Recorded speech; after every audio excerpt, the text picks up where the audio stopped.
bandingin juga karena ada beberapa teks yang hampir sama. Kita membandingkan kira-kira apa sih perbedaannya. Contoh nanti yang paling dekat adalah naratif teks dengan recount teks. Kira-kira apa perbedaan itu naratif dan recount? Ya, daripada panjang lebar, ini kita langsung saja masuk ya. Jadi ini judulnya bukannya teks in English.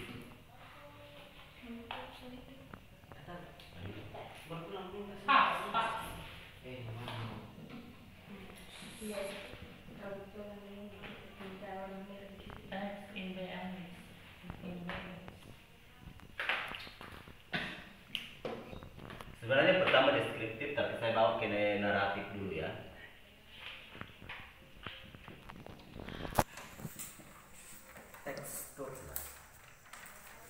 Naratif teks. Naratif teks biasa kita kenal dalam bahasa Indonesia teks narasi.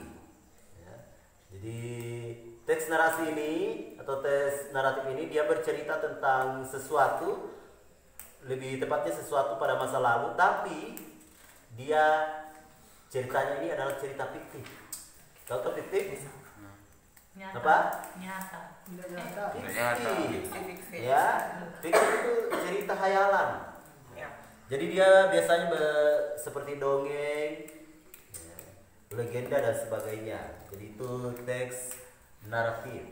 Seperti tadi yang saya bilang, yang perlu diperhatikan yang pertama adalah what is the purpose?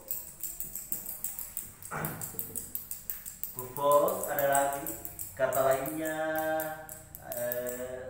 selain purpose ada social function, fungsi sosial. Jadi sama saja ya, purpose itu tujuan atau social functionnya apa. Kalau secara singkat,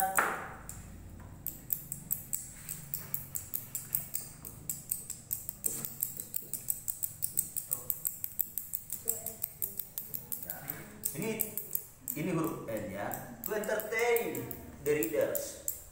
Ada yang tahu apa artinya?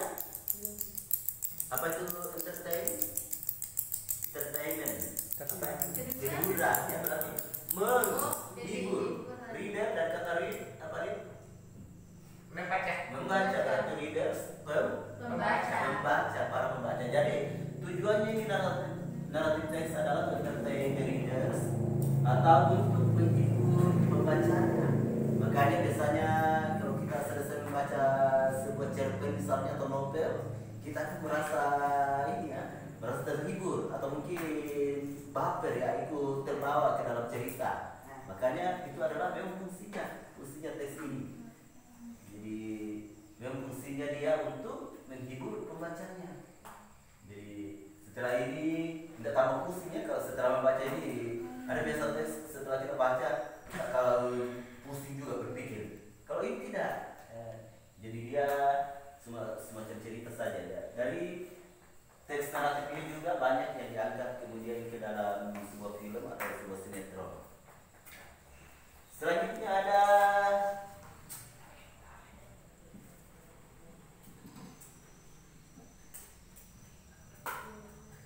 generic structure atau strukturnya. Struktur teksnya seperti apa?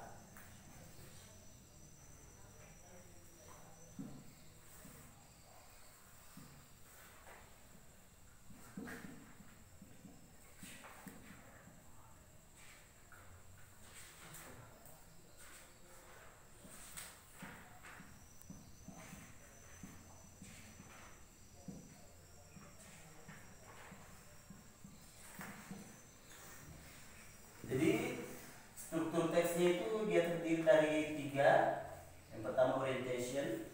Orientation kalau ini biasa dikenal dengan latar belakang atau pengenalan. Jadi di orientation ini akan diperkenalkan karena ini semacam cerita, maka akan diperkenalkan siapa, di mana dan kapan kejadiannya. Ya, jadi akan diperkenalkan misalnya who.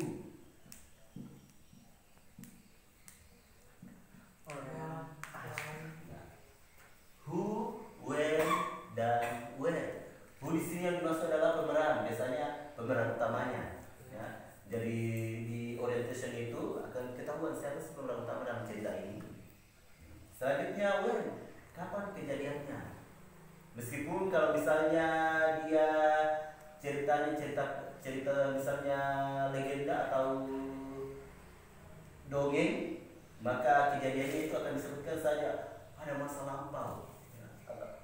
Atau kalau dalam bahasa Inggris biasa dituliskan once upon a time, a long time ago, pada masa lalu.